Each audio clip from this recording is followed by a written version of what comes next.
Sabi niya kasi it's our wedding date. It needs to be special. Actually, yung pagpasok pa lang namin ng church, ayoko nang tumuloy. Ang theme po kasi namin, cowboy, Baguio feels, pero brown out. So sabi ko, bakit naman ang dilim? Yan yung Nangyari expectations ninyo. Yan, ito mga Opo. pinapakita mga gap. Yung damit, sir, butas po. Yung Oh! gown, Opo, wedding as gown in, po. yung sa grazing table po, kasi yung mga pinopromote nila na grazing table, parang pick-up Yeah, okay. Alright. Tapos yung Hors sandwich d'oeuvres. parang Okay. nasa Tupperware lang. Ayun na yung white na ano, prepare ko ng ilang years, tapos nag-spend ng hard-earned money, tapos ganyan lang yung kinalabasan. Magkano pong bayad nyo? 1.1 something.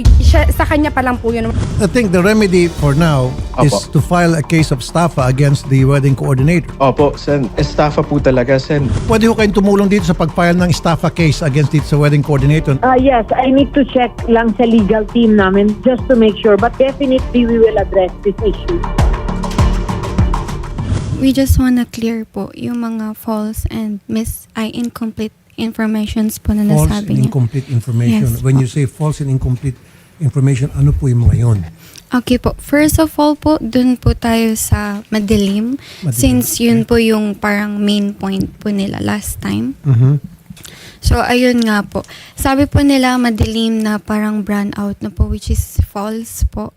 Kasi we have photos, videos, raw, na wala naman pong edit na marami pong ilaw. Ayan po, oh.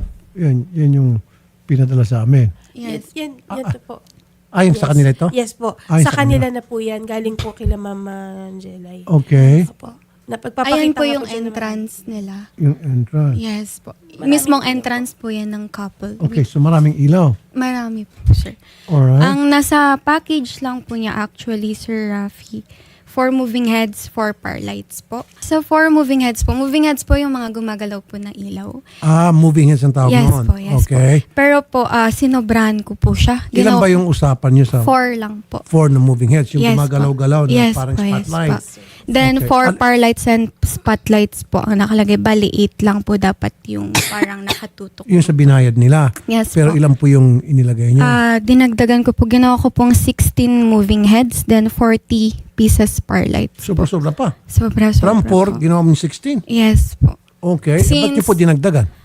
Cowboy team po kasi, want niya kasi na full po yung ceiling niya. So, kahit na marami pong chandelier yung nilagay namin, magmumukha pa rin po siyang madilim. So, ang ginawa ko po, nagdagdag po ako para na rin po sa ikakasaya ng bride ko. Sino po ang nag-identify ng venue? Sino pong namili? Kayo po o sila? Si Miss Shane po.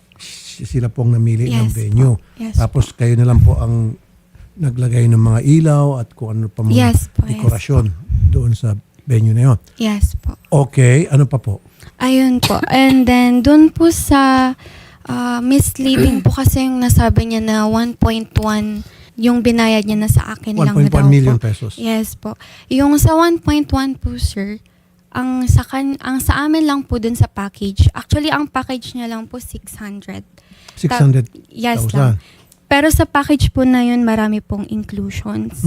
Such as yung mobile bar, acoustic band, grazing table, perfume bar, coffee bar, wine wall, host, and then coordination, styling, media coverage, bridal gown, Okay. entourage outfits po. Then may mga freebies rin pong included. Pero yung 1.1 po, nabuo po yun kasi in-insist niya po na mag Baguio Country Club po kami, which mahal po. Okay, so sa Baguio Country Club po naganap. Yes po. So, dun po sa Reception. 1.1, yes po. Yung 500,000 po dun, inayad ko po sa Baguio Country Club. So, yung 500,000, Nasa 433. 433,000. Plus yung extra guest po na Bayad lang yun para magamit yung venue na Baguio with the Country Club. food na rin po. With the food na. Yes po, sa kanila po manggagaling yung food. So, sila magkikater ng Yes food po, yes para po, sa sila mga po. guests. Yes po. Okay, 430 something Yes kasama po. venue. Okay, so meron pang 7. Yes po. And then dun po, na-send ko rin po yung sample sa team nung mismong rundown ng binayaran. Okay. Makikita nyo po dun na lahat po na distribute. At the same time po, sumobra po yung binayaran ko. Nag-abonado po ako ng 180. So, Abonado ka pa. yes po. Ng 180. Bakit kayo nag-abono ng 180? Ang nangyari po kasi, Excuse me. na misinterpret ni Miss Shane yung iba ko pong sinend na, for example, nag-add po kasi siya ng fireworks, mga ganun po. Then sabi niya po, hindi na daw kasi nila pwedeng i-touch yung savings Teka muna, nila. okay. Yung sa fireworks, kasama pa yun sa kontrata? Hindi po, pina-add niya po yun. Pina-add niya? Yes. At wala siyang dinagdag na bayad? Nagdagdag po siya, that Okay, is okay. 10,000 po. 10,000. Pero ang nangyari po, dahil po sa permit, tapos yung professional license po pala mas magkakos siya ng malaki. Ang sabi ko, it's okay. Ako na lang para hindi na siya ma-stress. So, ang naging total po sa fireworks pa lang 45 na po. May receipts po rin po kami. 45,000 ang total ang bayad sa fireworks. With the permit na po yun sa Bureau Pero of ang Fire. binigay niya, add kasi wala sa kontrata, Yes po. di ba? Yes po. So nag-add siya ng fireworks, 10,000 ang binigay Yes, niya. So yes ibig po. sabihin, abono ka pa ng 30. Yes po, ganun po. Okay. Tapos yung iba naman po, like sa balloon, may nangyari po kasi sa balloon. May once siya sa first dance nila na may magpop-up na balloon. In-inquire po namin yun sa Wakins, sa Mabini, sa Baguio po. Then ang sabi po sa amin, yung mga ganun daw po nasa 25, which may controller. Sabi ko po, ito lang po yung nasa budget po namin ng bride ko. So, nagbigay po sila ng mas bababa pero hindi pa rin po umabot sa binigay ni bride. Since ang bigay lang po ni bride is 9,000, ang singil po sa akin is 16. Okay. Again, abono ka na naman. Doon naman po sa sinasabi ni Miss Shea nung pumunta sa amin, yung sa damit, hindi raw po maayos. Tapos yung dekorasyon, yung mga flowers, hindi raw po yun ang expectation nila. So, sa damit po muna, Sir Rafi. Sa damit po kasi, ang nangyari, it's impossible naman po na suotin niya yung damit na hindi niya po fina-final fitting. Hindi naman po kami magpapasuot ng damit na on the day na po, na hindi niya po nakikita. Okay. So, nag-final fitting po siya. Yung sinand niya pong photo, misleading na naman po siya since that's one of the ins po. Pero nagpa-sketch po siya sa akin. Nagpa-sketch siya sa inyo Yes po. para doon sa Sa gown niya sa po. gown. Yes po. I also... And then nagkaroon ng final fitting. Yes po. So ang yes ibig po. sabihin, sana doon pa lang sa final fitting, Yes po, kung nasabi nakita niya. niya na meron hindi tama sa kanyang paningin o kagustuhan, pwedeng baguhin. Yes, yes. Yan ang po. ibig sabihin. Yes po. Alright. Sige. Ano pa po? Yung sa food. Ay, yung sa mga flowers na As sa flowers naman Decoration. po, I think ang nabanggit niya lang po na flowers doon yung sa church po. okay. Yes po. May nakalagay po sa contract namin na ang church niya lang po is basic since malaki po ang venue niya.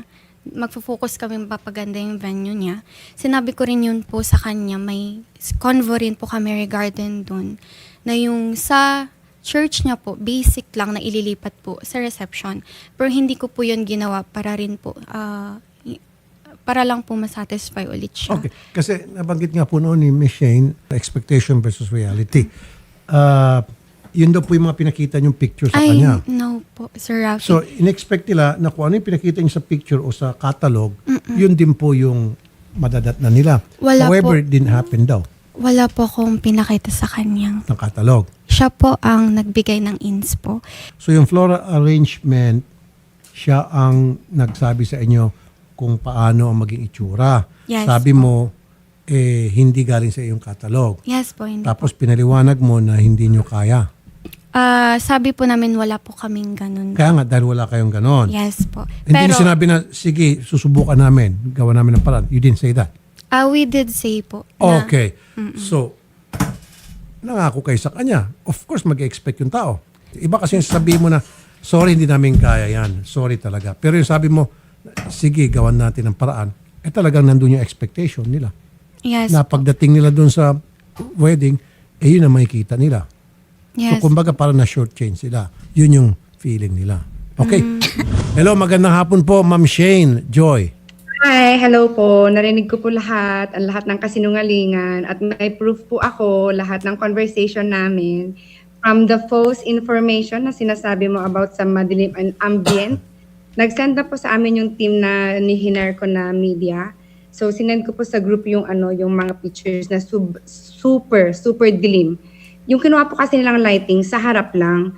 Sir Rafi, kasal po yun. At saka yung sa BCC po na sinasabi niya na kami ang namili. Kami pa talaga ang namili ng hall. Kasi we are expecting 200 guests. So, nung first na ocular namin, iba pa po yung secretary niya eh.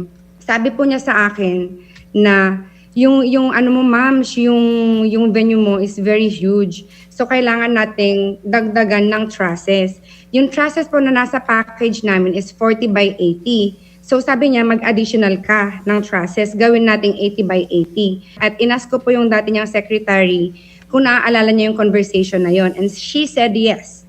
Kausap ko lang po siya kagabi. Yung isa po na sinasabi niyang misleading na, ano pa yung sinasabi mong misleading? Nakakaloka ka? Inconsistent po kasi siya, Sir Rafi, from the very beginning. Hindi ko lang pinapansin kasi akala ko nalilito siya sa mga wedding kasi nag-overbooking. So talagang busy siya, hindi niya alam kung anong nangyayari sa mga kasal. Actually, ang nagsisave ng mga kasal is yung mga staff niya, hindi siya. Tapos yung abonado siya na Sir Rafi, sinasabi na abonado siya. Abonado siya, sir, kasi kunwari dun sa, sa balloon, pinuntahan po namin mismo yung Joaquins. Tinanong ko hindi ko alam kung nanay siya or basta yung may-ari. Sabi niya na-book lang daw sila 2 days before ng wedding namin. Ang sinasabi niya sa akin nung naniningil siya, na-book niya na yung itong balloon pop December 30 pa. So sabi ko, okay. So nung nag-rundown kami ng mga prices, pati yung fireworks, Sir Rafi, in-house yun nakalagay sa namin, naka-in-house ang fireworks. So nung nagsasum up na kami ng mga total, siya ang mismo nag-sum up. Iba-iba pa nga yung total niyan, Sir Rafi eh. Kung wala kaming mga resibo, hindi siya mag-ano sa total na talagang totoong total. Kasi hindi yan consistent ever since. Tapos, Sir Rafi, yung Sa mga ilaw po. damit. Sige, damit. Sinukat nyo lang Yung po damit yun. po. At meron yung Yes, sir. final, yung pagsuot. Yes, sir. Yung final fitting, Final sinasabi fitting. na yan, ilang beses na postponed yan. Kasi, syempre kami, very busy na kami. Sabi namin, 1 week before ng kasal, dapat okay na. Lagi niya kami pinopostpone ilang beses. Meron yung one time, na pinaka-last time na napikon na ako. Sabi ko na this is unacceptable kasi we are trying to fix everything. Pero siya, lagi siyang late. Kung hindi siya late, absent sa mga meeting. So yung final fitting namin, Sir Rafi, alam ko na hindi yun yung gown na gusto ko. Hindi yun yung, at saka yung sinasabi niya na in-sketch niya, i-compare mo yung in-sketch mo at saka yung gown na pinasuot mo sa akin. Very different. Ang same lang is yung dito, at saka yung bulsa. Yun lang, girl. Huwag ka masyadong maano dyan. Doon sa final fitting, sinuot niyo po yung gown. So, wala kayong sinabi sa kanya na mali, hindi ata to tama para maka-adjust sila kung ano man yung dapat na i-adjust doon sa kagustuhan May ninyo. sinabi siya, sir. Natuwa siya that time. Sabi niya po bumawi ako sa gown. Umawi ka sa gown. Di ba, Shane? Kami nagpiting sa'yo. Magsabi tayo ng totoo. Opo, ganito po yung nangyari, Sir Rafi. Ako nag-fitting sa'yo, Shane. Na kami. Nung day na yon, Nag-send din po kami late na naman yan sila kasi may Natuwa problema daw sa ka. office nila. Anong ibig sabihin natuwa siya? May photo pa po kami. Natuwa siya. Sabi niya, bumawi ka sa akin, girl. Nakuha mo yung gusto ko sa gown. Naglundag pa siya sa tuwa. Ako kasi nagbihis sa kanya. Okay. Kaya nila, ganun yung itsura. At saka nung sinuot ko At nung saka gabi walang ng punit wedding yun. dress, Pinuyatan then, namin at yun may ilang punit. gabi. Walang punit bagong tahi yun. So, Bakit sino silang po nagkapunit nagpunit? kasi? Nagpaalam ka kay Jilay, nagupitin mo yung gown. Ang sabi ni Jilay, hindi kasi bago, rent lang naman yun, Shane. Ginupit niyo pa rin, pinagupit mo sa makeup artist mo. Kaya yun, yung tahi, nagran. Anong pinagupit, ma'am? Andun ba kayo noon? Bakit mo sinasabing pinagupit? Hindi, nung nasa wedding day na, may patawagan kami, yung nakakita mismo na paano ginupit yung gown. Ginupit po yung, alam niyo yun, nandito sa may, sa may, ano ba yun, yung tool? So, dito sa may tahi. Kasi naka-usli. Siyempre, yung makeup artist ko na nga, tsaka yung hairstylist ko ang tumulong sa akin eh. Kasi yung mga koon nyo, nagulat din. Bakit nagiging kasalanan na naman namin? Hindi naman, wala kaming sinisisi. Wala kaming sinisisi, hindi. Wedding mo silang accountability. Nagsalita lang ako sa time na nandun ako kung anong nakita ko. So, totoo ba, Ma'am Shane, nagsabi ka sa kanila na okay, dito nakabawi kayo sa akin at masaya kayo lumundag pa ro kayo sa kasiyahan. Is it true? Oh my gosh, lumundag, that is OA, sir. Okay. So Exactly. hindi ka lumundag pero sinabi mo ba yun na dito nakabawi kayo sa akin at happy ka raw? Sinabi ko talaga yun, sinabumawi ako, pero hindi ako yung satisfied. Kasi sinabi ko na bakit may mga ganyan. Ang Then kung usapan natin satisfied po kayo, huwag niyo sabihin na bumawi kayo sa akin. Kasi hindi ka pala satisfied. The only way na you will say, bumawi kayo sa akin, meaning you are very happy. Kasi I kung ano wasn't mga very happy, ma'am, sir. sorry I ma'am, wasn't- kung ano yung mga pagkukulang nila sa mga ibang bagay, doon sila nakakabawi, doon sa gown. Yun po yung understanding ko Sir, at kanila. tama po yan. Pero kasi sabi niya kasi, sir, ano pa yan, i-adjust pa siya. So Okay. sabi ko, okay yung fitting. Doon talaga ako masaya. Okay yung fitting. Pero sir, kung makikita mo close up yung gown, yung mga applique na ginawa nila, parang ginunting ng mga kinder. Mas maganda pa yung gunting ng mga kinder. Grabe ka. Sino bang bride ang magsusuot ng gown na ako ang pupunit talaga? Teka muna, Papayag ba ako okay. na akong pupunit So- ng gown?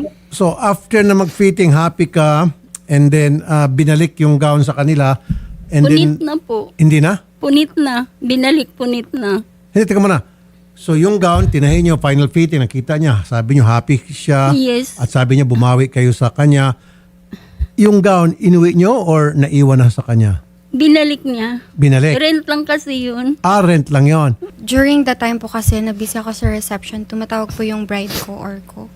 Sabi niya po, may want daw suotin si Ma'am Shane na kwintas.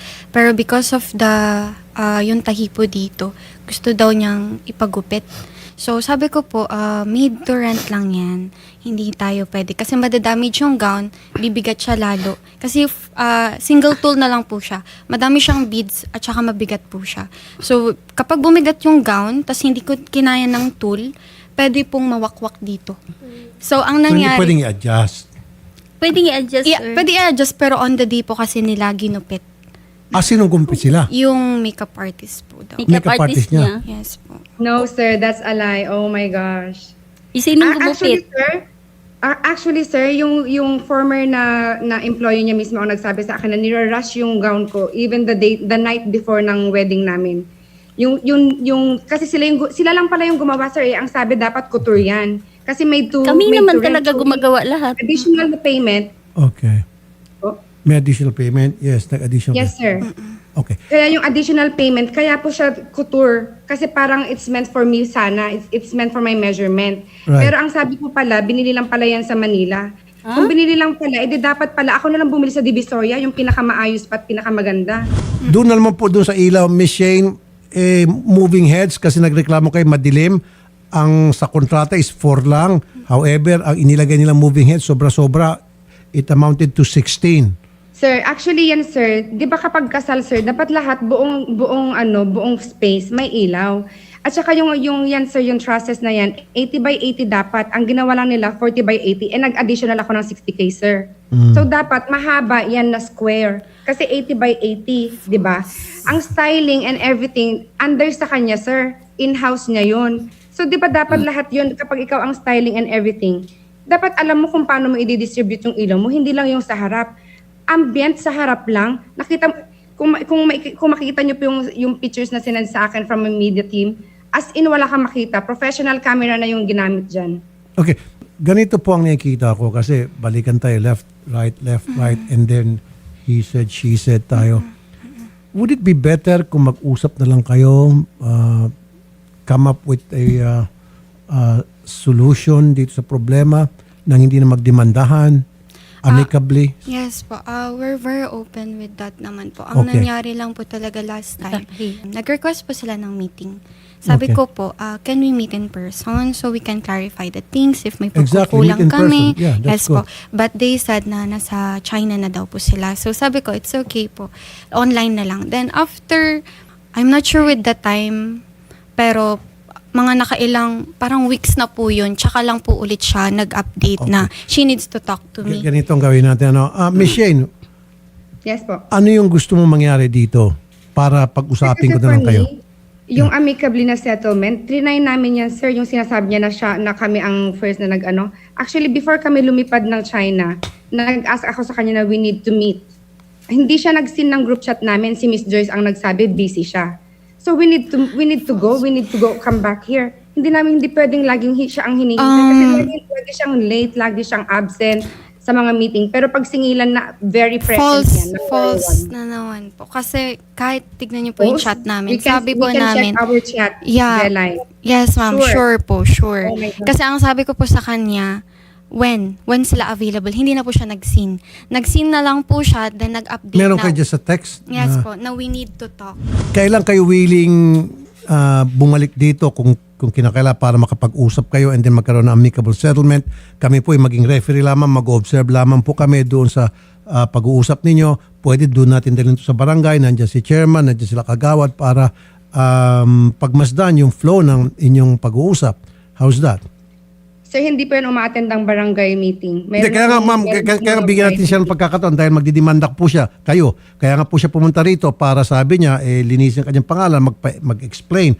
So the best thing for her to really explain at malinis yung kanyang pangalan is wala nang demandahan at mag-usap po sa barangay, sasama po kami, pag-usapin kayong dalawa. At kung hindi kayo nagkaintindihan doon sa barangay, then that's the time na kayo po ay pwede na magsampa ng kaso.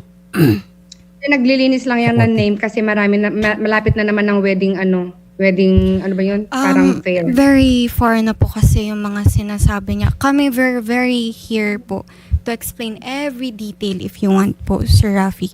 Kaya po ako nandito. Kasi Inconsistent ka, girl. just look po yung ginawa niya. Just look po. Like, scam? 1.1 I never called you scammer. Nung sa messages lang namin kasi anong sinasabi mo sa very far from reality. Matatanggap pa namin na hindi kami perfecto, na may flaws siguro kami, pero we compensate for that. Pero ma'am, kasingit meron bang iba mga nagreklamo sa inyo aside dito sa kanila? Fresh Were there flowers, yun po. Yung So, fresh flowers. Mga ilan po ang nagreklamo na sa inyo? Yung isang bride lang po na na gusto niya lahat fresh. Pero in her Kaya nga, so merong record, sorry for the word, meron kayong record na in the past, there were other complainants na nagparating sa inyo ng kanilang hindi magandang feedback. Meaning, inireklamo kayo. Ilan po? Sa inyong mga alala, 1, 2, 3, 4. As far as I know po, yung lumala lang po talaga. Mga ilan nga po sa palagay nyo? Yun po, yung fresh flowers po. Meron pa iba? Kasi from the past years po, sir, kapag nagrereklamo, hindi ko po kasi alam kung reklamo yung tamang term kasi we ask for honest review for us to improve. Okay. So, hindi po siya literal na reklamo kasi sila na po mismo yung nagbo-boost sa amin for our improvement. Siyempre, in business. And we always compensate if they ask to. Pero hindi ko po alam, kasi kung meron po talaga na marami na pong nagre-reklamo, dapat pa marami na nag-file ng case. Sir, marami nagre-reklamo pero pinapa-take down nila lahat ng post sa mga pages. Kaya hindi nakikita ng mga future brides. Kaya marami silang mga biktima. Paano po namin pina-take down? Yun Marami po. na kayong napa-take down na ano, di ba? Tulad nung pinost mo na about sa akin. Pinaalis ninyo. Paano namin mapa-take Nalaman down? ninyo Wala na kaming hindi talaga karapatan. kayo nag-post. Wala. Actually, ma'am, Iba't hindi ko alam karapatan kung bakit yun ipatake nandito down kasi ang issue dapat is si Jelay lang. Hindi sin Hindi ko din alam kung sinungaling bakit lang kayo kasi nandito. sinungaling ka eh. Totoo lang. Okay, ganito na lang. Kasi mas kayo yung sinungaling, ma'am. Like, actually, pati okay. kayong mga brides ninyo, nagka-contact Pigilan. sa akin. Sandali po, mama. Ng airing. Jelly, willing ka magipag-usap? Yes po. Willing ka. At sasama kami ang mag-observe para masiguro maganda yung flow ng usapan ninyo hanggang sa you will arrive at the a very good amicable settlement. Payag ba kayo doon, Miss Shane? Ma'am? Wala na pong amicable, sir, kasi talagang madami na siyang damages na ginawa, hindi lang sa akin. Alright. Madami na po. So kung ganon, ibig sabihin itutuloy mo yung pagsampa ng kaso. Yes, sir. Then we will Eh, also paano file a naman case. si Jelay? Ang Then ginawa also, mo, we will also file a case kung ganyan. Karapatan niyo po yun, ma'am. Pwede kayo Oh, yes. mag-counter. Karapatan mo yan, B. Karapatan din niya po magsampa ng kaso laban sa inyo and karapatan niyo rin po mag-counter. And then doon po, mas maganda nga po yan para doon sa korte magkaalamanan kung sino talaga ang tama at sinong mali. Actually.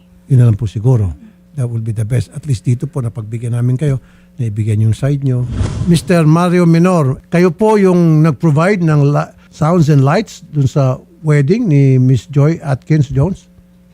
Doon sa venue? Yes po. Kami po yung nag-provide ng sound and light po doon. Okay, kasi ang reklamo, sir, madilim. Subjective po kasi sir yung madilim na sinasabi po nila eh. Kasi if you can check yung mga photos and the videos, okay naman yung mga kwan. Actually, sabi nga ng videographer, ay ideal naman yung lighting namin. Pero when it comes to going to the other side of yung story, kasi yung mga pinapakita po kasi nila ay yung mga madidilim talagang part, like yung back portion, which is talagang inaamin namin na kwan it was not properly lighted. During the time na kinakailangan po natin ng kwan, maliwanag, may tinatawag po tayo na kwan audience light. So Okay. we light the audience light as needed. So during the time na hindi lighted yung audience light, like let's say for instance, during the dinner, ay maliwanag yung venue kasi nga naka-light po lahat yung kwan. Pero as you all know, sir, nasa kwan din kayo. So kung kukunin po natin yung tamang lighting, pagpasok mo sa venue, wala po kasing surprise kung lahat po ay maliwanag. As needed po yung liwanag po natin, kaya nga po tayo may tinatawag tayong 3 different lights. We have the mood light, which is to identify kung ano yung mode ng kwan natin, ng Okay. ng program natin. We have the frontal to identify kung kinakailangan po natin magbato ng frontal light. So Okay. yung frontal light ang gagamitin po natin. We have the uplight Okay. na tinatawag po natin. So these are different Okay. Sir, lights you're being na very technical kinakailangan na. po Yan, hindi ko natin. nakapayan, sir. So, ganito na lamang po. Hindi raw po si Miss Jane Joy makikipag-usap. Okay lang po. Itutuloy niya po pagsampa ng kaso. Yes. Hindi natin siya pwedeng pilitin. Pero mali mo, baka mamaya lumamig siya dahil ngayon medyo bago-bago pa lang.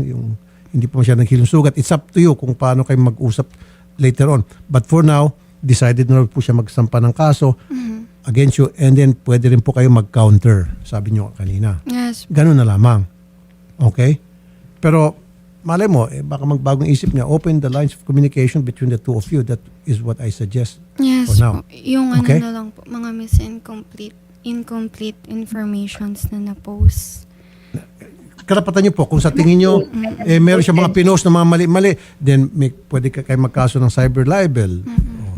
At sila naman, sa tingin nila na talagang sila ay na-estafa, then they will file a case of estafa. Napag-usapan na namin yan dito nung first na pupunta siya dito. Sure po. So, pwede ko kayo mag-counter, mag-demandahan pareho. Okay? Okay po. And then the court will decide kung sino ba ang tama o sinong hindi. Okay? Mas maganda po yun. Attorney Garrett, paano yan?